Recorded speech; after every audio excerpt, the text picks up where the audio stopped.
Hi, I'm staff writer Madi Handley, and I'm sitting down with head cross-country coach, Coach Enriquez. So, with the high success rate of the team so far this season, what strengths and weaknesses are you already seeing throughout the team on both the girls and the boys' side? Well, it's still really early. We've had a time trial and one race, so it's very early, and we got a long way to go. But right off the bat, we have had a lot of success, lots of new fast times.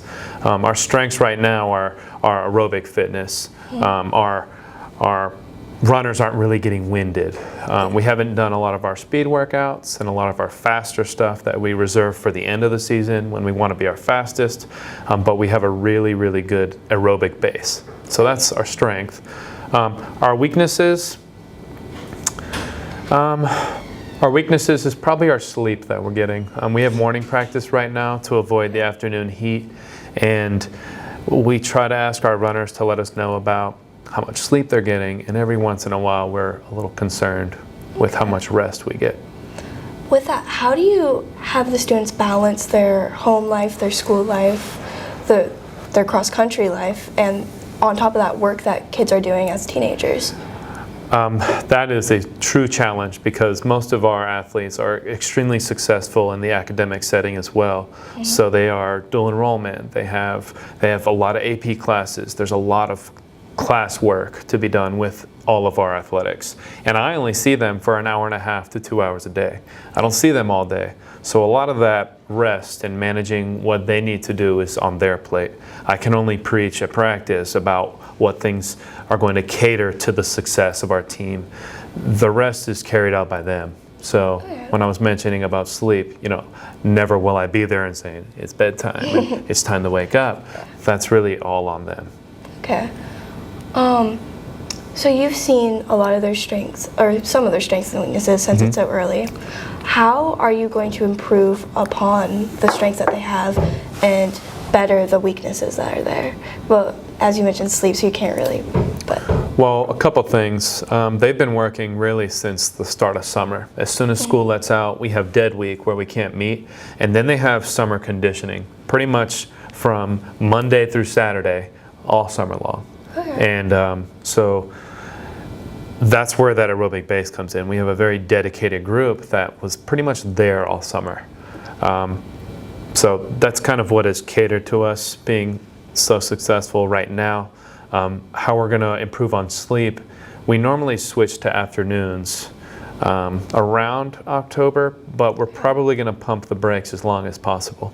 If we can avoid that afternoon heat and stay in the morning where it's cool, it's probably better for our workload, even though we may not be getting the rest that we need. So as temperatures continue to drop, if it's optimal, in the afternoon, 50s, 60s, I would have no problem switching to afternoons and allowing them to get more break, more of a rest. Okay. And so this weekend is the Panther Invitational. What do you think that means for the cross-country team and the Starr's Mill community? Well, it's a huge meet. It's the largest meet in Georgia for the weekend. We have a lot of out-of-state teams coming. We have an Olympian coming to talk to the athletes, to have dinner with some of the athletes the night before if they want to attend the banquet.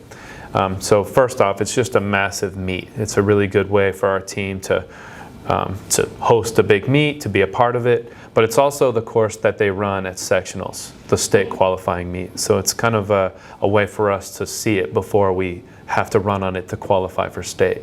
When we switch to afternoons, we'll also switch to that location, to one church, and we run around that course. So it's a little hometown pride. We have teams like McIntosh coming and really big teams like Auburn from out of state. So it's a really big show this weekend, but it's also a good opportunity for us to preview what we're gonna see later in the season too. Okay. And how are you preparing them so far? Like, is there anything beyond just what you said, aerobic training? Yeah. So we normally sit down and discuss race strategy, what the different courses have to offer, because each one is different. They're not all the same, and each one can be a little more difficult than the last one. But we also shift our workouts, where our mileage is still pretty high right now for the week. We'll dock the mileage but we'll increase the intensity. So when I was mentioning that we haven't really gotten our speed stuff in yet, that's going to come. And what we normally do is dock our mileage, but the intensity and speed that we do for the workouts is elevated. And that's normally when we start seeing their faster times come in toward the end of the year. As much as I love running fast at the beginning, it's all about November when we have state. Okay. Well, thank you so much. You're welcome. Again, I'm Staff Writer Madi Handley, and you can follow us on Instagram, Twitter, and please check out our website.